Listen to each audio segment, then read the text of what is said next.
कहानी अमेरिका के एक स्टेट कनेटिकट की है। कनेटिकट अमेरिका का एक स्टेट है जिसमें बहुत सारे अलग अलग छोटे छोटे शहर हैं। उसी में एक शहर है जिसका नाम है ब्रुकफील्ड। ब्रुकफील्ड बहुत छोटा सा खामोश एक, अगर मैं गलत नहीं हूँ तो शायद 2020 के सेंसेक्स के हिसाब से 20,000 की आबादी होगी। ये जो कहानी है इस ब्रुकफील्ड के 180-81 साल के इतिहास में पहली बार ऐसा हुआ था कि इस शहर में एक कत्ल हुआ था। मतलब 180 साल के बाद एक पहला क्राइम, एक पहला मर्डर इसी ब्रुकफील्ड में होता है जो कनेटिकट स्टेट में है अमेरिका के। और ये कहानी उसी कत्ल, उसके मुकदमे और इंसान और शैतान के बीच की कहानी है। कहानी की शुरुआत होती है एक ग्लेजन फैमिली से। इस फैमिली में हस्बैंड, वाइफ और इनके 8-9 बच्चे थे। जूडी ग्लेजन इस परिवार की एक लेडी थी और इनका इस परिवार पे दबदबा था। इनके और इनके हस्बैंड के 8-9 बच्चे थे और ये तब वहीं कनेटिकट में रहा करती थी, अमेरिका के इस स्टेट में, बट इंटीरियर गांव में। बाद में माँ बाप ने फैसला किया, यानी कि जूडी और उनके हस्बैंड ने, कि वो अपने बच्चों को लेकर किसी शहर का रुख करते हैं और शहर में चलते हैं, क्योंकि जहाँ रह रहे थे वहाँ पर भी किराए के घर में रहते थे। तो उन्होंने कहा जब यहाँ किराए पर रेंट पे ही रहना तो चलो कहीं और लेकर चल रहते हैं। तो ये अपने बच्चों के साथ ब्रुकफील्ड पहुँच गए और ब्रुकफील्ड में एक घर किराए पर लिया। अब ये पूरा परिवार वहाँ आकर रहने लगा। बाकायदा गाड़ी से सामान सब आया, अब सामान घर में उतारा जा रहा है। इस परिवार में जितने बच्चे थे उसमें 2 बच्चों के नाम थे। एक इनकी बेटी थी डेबी, जिसकी उम्र करीब 17 साल, और एक इनका छोटा बेटा था जिसका नाम था डेविड। बाकी और भी बच्चे थे 6-7। तो अभी उस नए घर में ब्रुकफील्ड में आकर शिफ्ट होते हैं। ट्रक से सामान उतारा जाता है। बच्चे बच्चे होते हैं, दौड़ कर नए घर की तरफ भागते हैं, देखते हैं कि कमरा खंगालते हैं कि नई जगह, नए शहर, नए घर में आए, खुशी भी है। लेकिन ये खुशी ज़्यादा देर की नहीं होती। कुछ ही देर के बाद अचानक डेविड अजीब अजीब हरकत करने लगता है, वो जो बच्चा है, और थोड़ा घबराता है, चीखता है, चिल्लाता है। माँ बाप उसे डांटते हैं। फिर अगले दिन वो अचानक कुछ और ज़ोर ज़ोर से चिल्लाने लगता है। तो उसकी माँ जूडी उसे डांटती है कि तुम ये हरकत क्यों कर रहे हो? तो कहता है कि नहीं, मैं हरकत नहीं कर रहा हूँ। मैंने अभी एक बूढ़े से शख्स को देखा है जिसका जो चेहरा बेहद डरावना है। उसका सर ऐसे लगता है कि उस कंधे पर रख दिया गया है। आंखें बड़ी खौफनाक हैं, बाल हैं, बड़े बड़े नाखून हैं, और बेहद मतलब डरावना एक भूत टाइप का वो चेहरा है। और वो बूढ़ा है, बुजुर्ग है, और वो मुझसे कह रहा है कि तुम इस घर में क्यों आए, यहाँ से चले जाओ, ये घर तुम लोगों के लिए नहीं है। अब उसने ये जब बात कही तो माँ हंसी, फिर ये समझी कि माँ बाप दोनों ने कहा कि अपने, चूँकि 9-10 साल हो गए थे इसको जहाँ पे ये इससे पहले रहता था, कि शायद इसे अपने उस इलाके की याद आ रही है, अपने पुराने घर की याद आ रही है, दोस्तों की याद आ रही है, तो ये ड्रामा कर रहा है और ये चाहता है कि यहाँ ना रहे, नई जगह है, अभी इसका मन भी नहीं लग रहा तो वापस चले। यही समझ कर उन्होंने उसे डांटा। उसके बाद फिर सब अपने काम पर लग गए, घर को शिफ्ट कर रहे थे, सामान सब इधर उधर रख रहे थे। लेकिन डेविड की ये बात उसी दिन ख़त्म नहीं हुई। अगले दिन फिर डेविड इसी तरह से चीखने लगा और अजीब आवाज़ निकालने लगा और बोलने लगा कि एक बूढ़ा आदमी है, मुझसे कह रहा है घर खाली कर दो। माँ बाप ने फिर समझाया। अब वो रात को सोया तो रात को अजीब अजीब हरकतें करने लगा, रात को उठ के चीखने लगा। बाकी बच्चे भी डरे, माँ बाप भी। उन्होंने कहा क्या करें इसका, लगातार समझा रहे हैं लेकिन ये मान नहीं रहा है। बहुत समझाया लेकिन डेविड के अंदर से ये भूत निकला नहीं कि उसे एक बूढ़ा शख्स दिखाई देता है। धीरे धीरे माँ बाप को लगा कि ये ड्रामा तो नहीं कर रहा, कुछ और है। पर क्या है? उन्होंने डॉक्टर को दिखाया, बट कोई बीमारी ही नहीं पकड़ पाया डॉक्टर। अब डेविड धीरे धीरे बीमार होने लगा, वो बच्चा, और बीमारी के आलम में अब घर में है, बिस्तर पे लेटा हुआ। एक रात अचानक बिस्तर पे ही बुदबुदाने लगा और उस ज़माने में वो लैटिन लैंग्वेज में बात करने लगा, लैटिन भाषा। अब जूडी और उनके पति ये सब घबरा गए कि इसको अभी इतनी सी उम्र है, इसने कभी इंग्लिश के अलावा कोई और लैंग्वेज इसे आती नहीं है और ये कहाँ से फर्राटेदार बोल रहा है।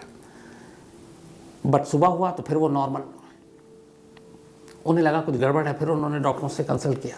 डॉक्टर साहब पूरा चेकअप करता है लेकिन वो भी क्या इलाज करे, क्योंकि उसे यही पता नहीं कि उसको मर्ज क्या, बीमारी क्या उसकी।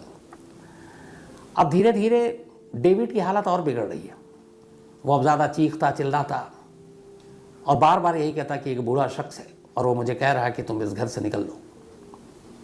माँ बाप ने कहा कि कुछ तो गड़बड़ है। फिर धीरे धीरे ऐसा हुआ कि अब उसकी आवाज़ चली गई। अब वो सिर्फ आवाज़ें अजीब अजीब मुँह से निकालता, लेकिन बोलता कुछ नहीं, और इशारों में भी बोलता तो एक हिस्स जैसी आवाज़ निकालता। अब घर वाले और घबरा गए। इसके बाद क्या करे, अच्छा बड़े धार्मिक लोग थे जूडी और ग्लेजन, तो उन्होंने ब्रुकफील्ड के कुछ चर्च से कांटेक्ट किया और उन्होंने कहा कि हमारा बेटा बिल्कुल ठीक ठाक यहाँ आने के बाद से वो अजीब अजीब तरह की हरकतें कर रहा है, बर्ताव कर रहा है, कभी चीखता है, चिल्लाता है, कहता है एक बुजुर्ग आदमी दिखाई देता है। तो कई फादर वादर ने देखा, उन्होंने कहा कि ऐसा कुछ नहीं है,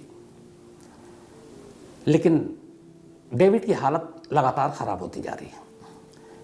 इसी दौरान में फिर कुछ फैमिली फ्रेंड ने इनको सलाह दी कि एक काम करो, किसी न किसी तरीके से किसी चर्च के किसी फादर को पकड़ो और उनसे कहो कि वो डेविड का इलाज करे रिलीजियस तौर पर, और उसको एक कहते हैं एक्सिज्म, तो एक्सिज्म करवाए।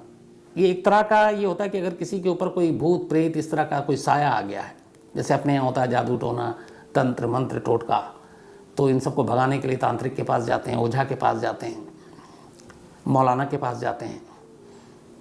तो वैसे ही इनके यहाँ था कि फादर को बोलो इनका एक्सिज्म कराए डेविड का। अब इसको कराने के लिए पूरी एक लंबी तैयारी करनी पड़ती है, फिर सारे विधि विधान उनके होते हैं, उसी हिसाब से होता है। लेकिन सारे चर्च के फादर ने मना कर दिया ये करने से, एक्सिज्म।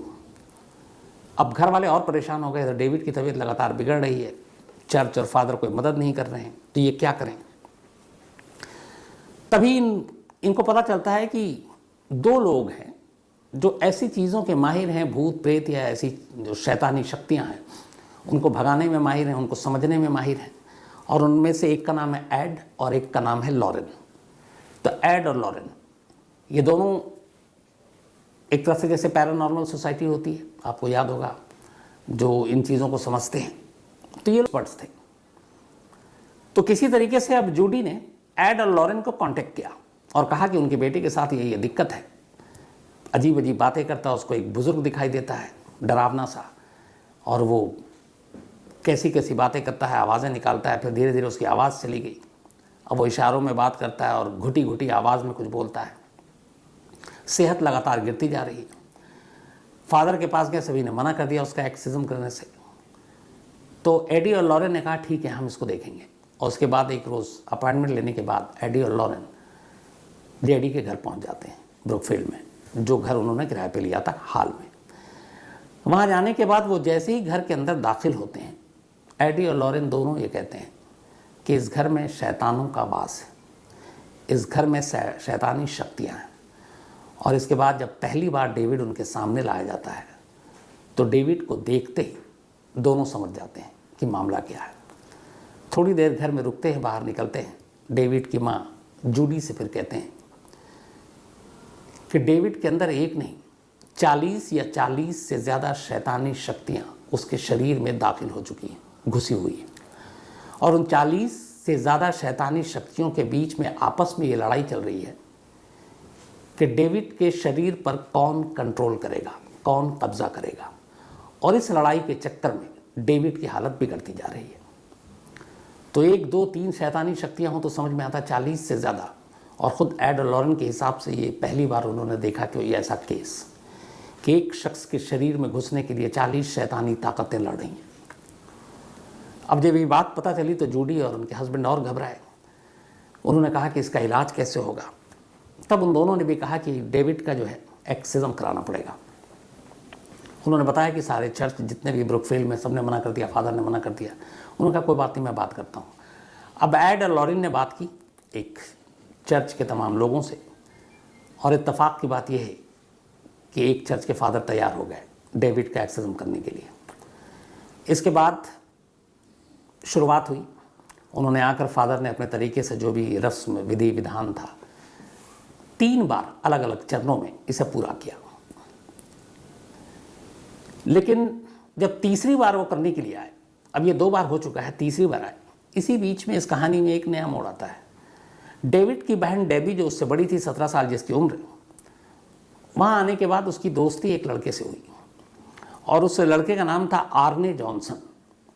आर्ने और डेबी एक दूसरे को पसंद करते थे, वो गर्लफ्रेंड बॉयफ्रेंड थे।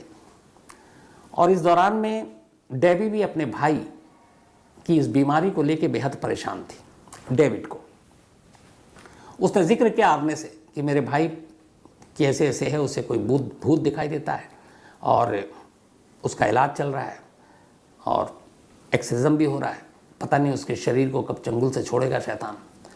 आर्ने डेबी से बहुत प्यार करता था। उसने कहा कि ठीक है चलो, मैं तुम्हारे भाई से मिलना चाहता हूँ। उसने मना भी किया, लेकिन वो घर आया डेबी से के साथ और डेविड से मिला, उसके भाई से। और उसके बाद उसने कहा कि चिंता मत करो, सब ठीक हो जाएगा, मैं हूँ। अब फिर उसने कहा कि चलो मैं यहीं रहता हूँ। अब इसके बाद इधर एक्सोर्सिज्म चल रहा है। जो एड और लॉरेन है, ये दोनों फादर को लेकर आए हुए हैं। तीसरा और आखिरी चरण पूरा होना है। इस बीच में अब जो आर्ने है वो लगातार डेविड की भी हरकतें देख रहा है और उसे अफसोस भी हो रहा है कि इस बच्चे के साथ इतना जुल्म क्यों हो रहा है। जब तीसरी बार एक्सोर्सिज्म होने लगा और फादर आए, फादर के साथ उनके असिस्टेंट और ये आपके लॉरेन और एड, कुल 4 लोग थे। इसके अलावा किसी की मौजूदगी वहाँ पे वो बर्दाश्त नहीं करते थे, सबको बाहर कर देते थे। लेकिन आर्यन ने कहा, डेबी के बॉयफ्रेंड ने, कि वो इस एक्सोर्सिज्म के दौरान डेविड के साथ रहेगा। उसे समझाया कि मत रहो। उसने कहा नहीं रहूँगा। जब वो जिद करने लगा तो फिर कहा एडी और लॉरेन ने और फादर ने कि ठीक है तुम रहोगे, लेकिन तुम यहाँ कुछ बोलोगे नहीं, खामोश रहोगे और सिर्फ देखोगे। उसने ये शर्त मान ली, वो वहीं रुक गया। अब इसके बाद एक्सोर्सिज्म शुरू हुआ। फादर करने लगे, कर रहे थे और इधर डेविड की जो हालत थी उसको देखते देखते अचानक आर्ने जो है उससे बर्दाश्त नहीं हुआ। उसे लगा उसकी गर्लफ्रेंड के भाई, छोटा सा भाई है, उसकी यह हालत हो रही है। और वो तमाम हिदायत के बावजूद बोल पड़ा और उसने कहा कि सुनो शैतानी शक्तियों, तुम्हारा इस बच्चे ने क्या बिगाड़ा है, तुम यहाँ से चले जाओ और अगर तुम्हारी हिम्मत है तो एक काम करो, तुम इसका शरीर छोड़ दो और मेरे शरीर में आ जाओ, पर इसे छोड़ दो। अब ये वो बोल पड़ा और ये एक्सोर्सिज्म उस वक्त चल रहा है। थोड़ी देर के बाद ये तमाम चीज़ें पूरी हो गई, एक्सोर्सिज्म भी कंप्लीट हो गया। अब इत्तेफाक से अगले दिन से डेविड की हालत सुधरने लगी। अब वो, उसकी आवाज़ भी ठीक हो रही है, उसकी तबीयत भी ठीक हो रही है, सेहत भी बन रहा है। वो अब उस तरह की डरावनी बातें भी नहीं कर रहा है, उसे वो बुजुर्ग आदमी भी नहीं दिखा रहा है। लेकिन इधर आर्ने की तबीयत बिगड़नी शुरू हो गई। अब इस दौरान में हुआ ये था कि चूंकि डेबी और आर्ने एक दूसरे को प्यार करते थे तो उन्होंने कहा कि चलो हम यहीं पे कहीं किराए के घर पर रहते हैं। तो उन्होंने किराए का घर ले लिया था इस घर से थोड़ी दूरी पर, और आर्ने और डेबी अब साथ रह रहे थे वहाँ पर। अब लेकिन इस हादसे के बाद आर्ने की तबीयत बिगड़ने लगी। डेबी देखकर समझ गई उसी वक्त कि आर्ने के अंदर वो तमाम शैतानी शक्तियाँ दाखिल हो चुकी हैं जो कुछ दिन पहले तक उसके भाई डेविड में थी। उसने एड और लॉरेन से बात की।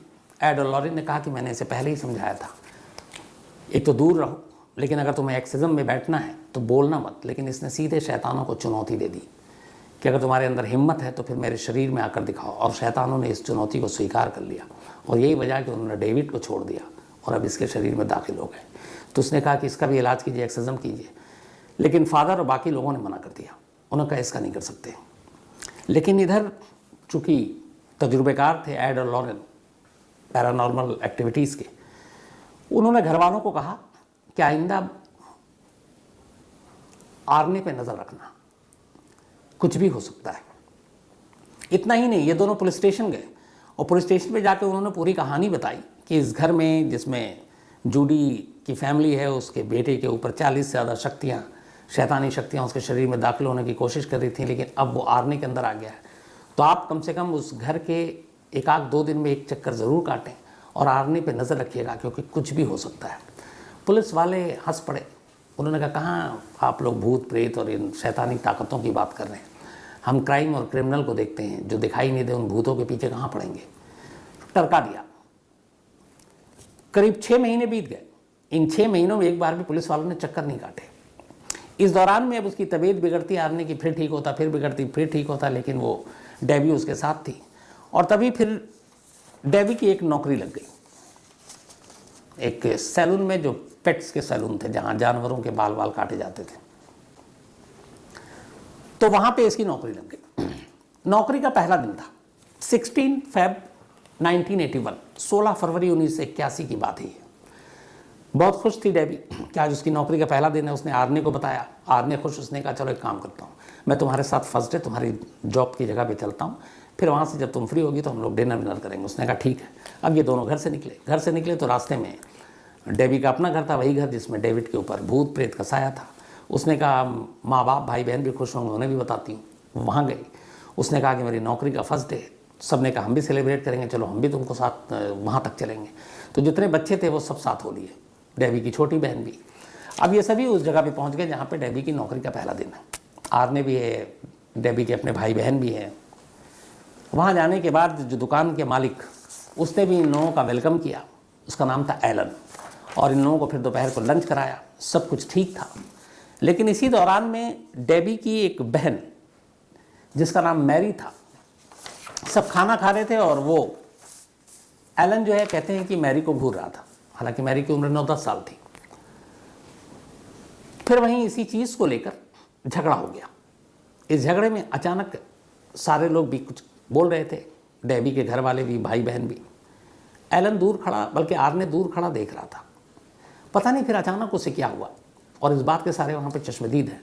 उसे बहुत तेज़ गुस्सा आया और एक तरह से उसने हवा में छलांग मारते हुए एलन के ऊपर जाकर गिरा, सीधे एलन के सीने पर बैठा। उसके जेब में एक चाकू था छोटा सा, उस चाकू से उसने इसके बाद एक एक करके 5 वार उसके सीने पर किए।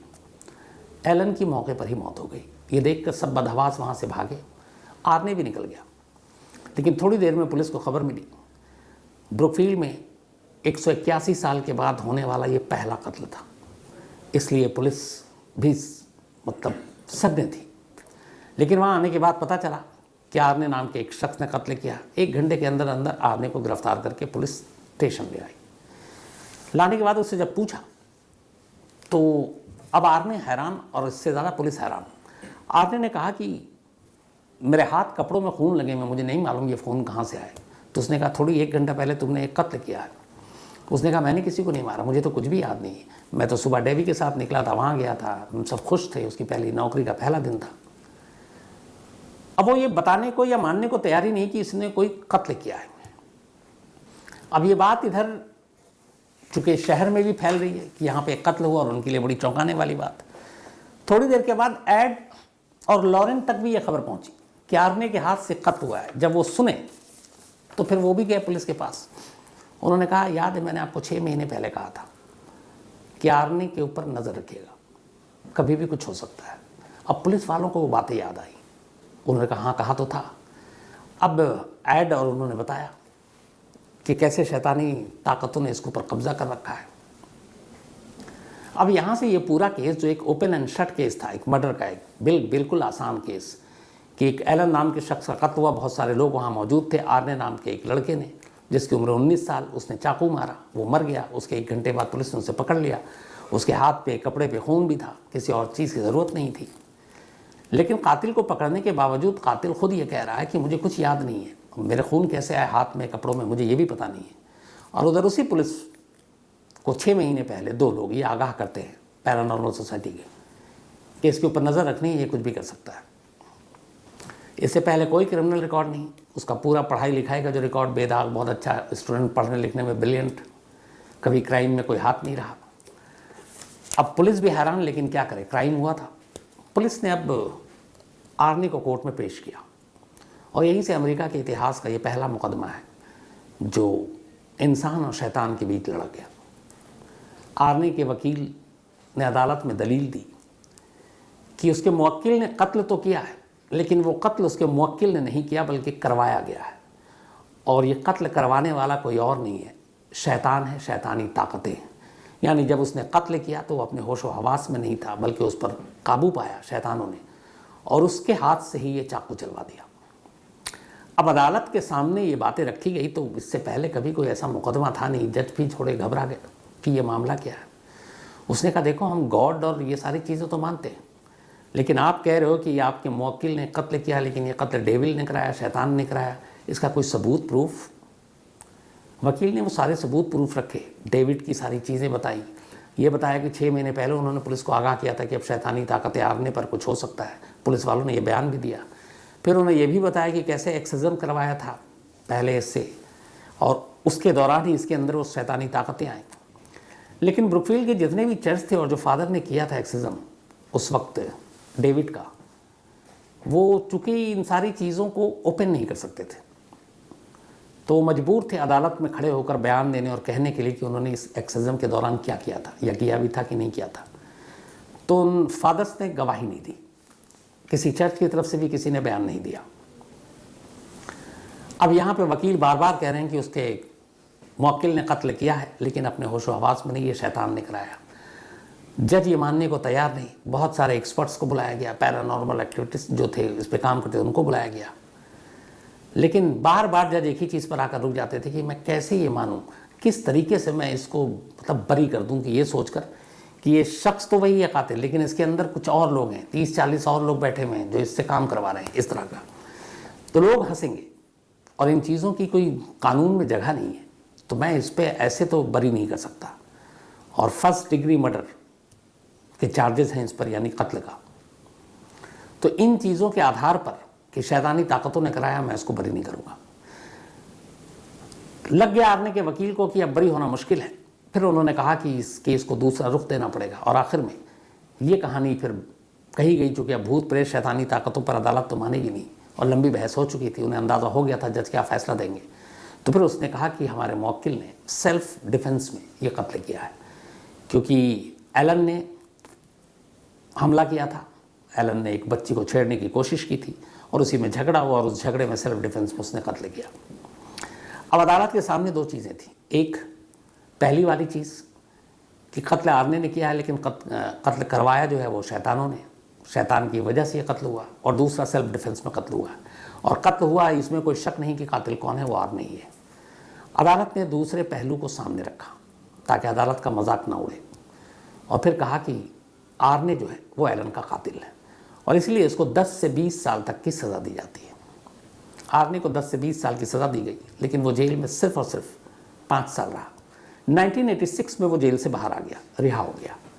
तब उसकी उम्र करीब 25 साल हो चुकी थी। बाहर आने के बाद डेबी उसका इंतज़ार कर रही थी। डेबी के घर वाले भी उसने उस वक्त मदद की थी। फिर आर्ने ने डेबी से शादी कर ली। दोनों के बच्चे हैं, आज भी दोनों मौजूद हैं, दोनों खुश हैं। उसके बाद धीरे धीरे अब आर्ने की तबीयत भी सुधरने लगी कि उसने वो जगह और वो इलाका छोड़ दिया। शायद उस घर की वैसे प्रॉब्लम थी। उधर डेविड भी ठीक हो चुका था। 2007 का साल आ गया, 2007। ये कहानी एक बार फिर सुर्खियों में आती है। 2007 में डेबी और उसके घर वाले पहली बार कोर्ट में एक केस करते हैं, और ये केस करते हैं एड और लॉरेन के ख़िलाफ़। वही दोनों जिनकी वजह से डेविड ठीक भी हुआ, और जो पैरानॉर्मल और ऐसी चीज़ों के एक्सपर्ट्स थे। तो उन दोनों के ख़िलाफ़ केस ये किया कि उनके घर में जो कुछ हुआ, डेविड के साथ जो कुछ हुआ, आर्यन के साथ जो कुछ हुआ, उन्होंने उन सारी चीज़ों का फ़ायदा उठाया। अच्छा, इन दोनों ने उस वक्त आर्यन का जब मामला कोर्ट में चल रहा था आर्ने का, तो गवाही देने नहीं आए, इन्होंने कुछ नहीं कहा, तो उसका भी एक गलत असर पड़ा जजमेंट पर। तो फैमिली ने इल्ज़ाम लगाया 2007 में कि एड और लॉरेन ने उनकी कहानियों का मिसयूज़ किया। उनके घर में जो कुछ हुआ उसे दुनिया के सामने रखा, और एक तरह से उनकी मानसिक तौर पर उन लोगों को बहुत तकलीफ़ हुई, और इससे उन्होंने खूब पैसे कमाए। किताबें लिखी, अखबारों में कॉलम लिखे, अखबारों को कहानियाँ बेची, सीरियल बने, फिल्म बनी, और इन सब से इन्होंने बहुत सारे पैसे कमाए। और इसीलिए इनके ख़िलाफ़ ये केस किया गया, इन दोनों के ख़िलाफ़ ये केस चला, लेकिन फिर अदालत में कुछ हुआ नहीं, और आखिरकार केस डिसमिस हो गया। 2007 में आखिरी बार ये कहानी तब दोहराई गई थी। उसके बाद फिर कभी नहीं। आज लगभग 2007 के बाद अगर कहें तो 15 साल हो गए, दोबारा ये मामला या मुद्दा नहीं उठा। इस पर बहुत सारे सीरियल और वो भी बनी। एक हॉरर फिल्म बनी थी कंजूरिंग, जिसमें ये भी कहा गया था कि कई बार तब डेयरिंग कि अगर कोई अकेला पिक्चर सिनेमा हॉल में बैठकर देखे तो उसे इनाम मिलेगा। तो ये उसी कहानी के ऊपर बेस थी। तो ये वो कहानी थी, ये अमेरिका के इतिहास का वो मुकदमा था जो इंसानों और भूत के बीच लड़ा गया था। तो कहानी में फ़िलहाल इतना ही।